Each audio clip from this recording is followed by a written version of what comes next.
Today I'm going to be reviewing the inline filter called the Devastator. Over the last year and a half or so, I've heard a lot about it online through truck mount forums. Many people who have picked it up have raved about it, about the quality and more importantly, the performance. So let's go ahead and take a look and see why I feel like now, after having it for 3 months, I picked up the larger one and the smaller one, why I actually feel exactly the same way. First of all, you notice the quality of the construction. Really solid made. He put feet on it so it doesn't roll around. I like that a lot. Compare it to the pool filters that many people like to use. This is no comparison between these latches and the brake. The smaller fittings, even though you can't upgrade these, it still comes nowhere in comparison when I did CFM test compared to the Devastator filters.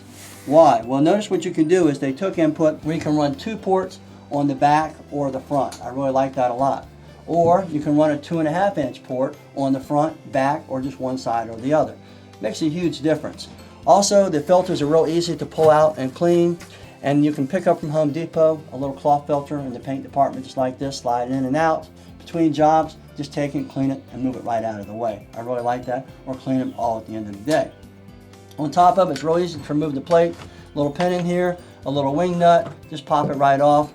You can take it apart. This one right here, you can even put a pantyhose in it, right inside this filter right here, to make it go a little further throughout the day and make it a lot easier to clean.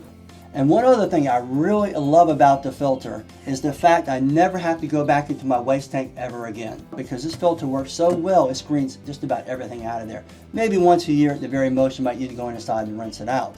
I actually took it one step further, and I feel like it's the best mod I've ever made. I went ahead and took out my drop-down basket and my blower filter. But remember, you do this at your own risk. Lastly, another cool feature which saves you some money is go ahead and run your Y using the Devastator filter. All you need to do is take a 25-foot hose here, 25-foot hose, run it to the front door, hook it up to the back of your filter.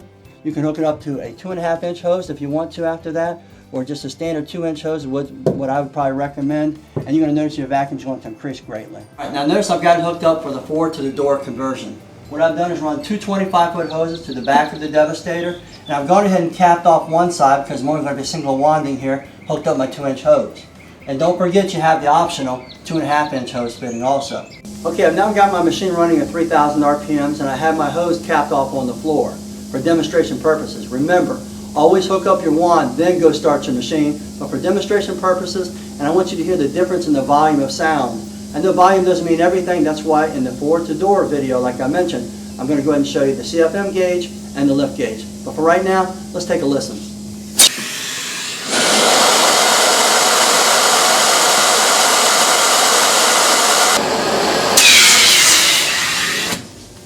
So now in the 30 years I've been cleaning, and I've been using a titanium wand for probably 20 years of that, I have never heard that type of volume going through the wand. In conclusion, after using the unit for 3 months, and after the testing period, I'm going to have to admit this is the best inline filter that I've ever used.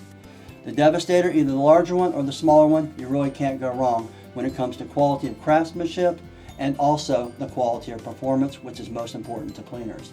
This is Rob Allen with Truck Mount Forums. Have a great day.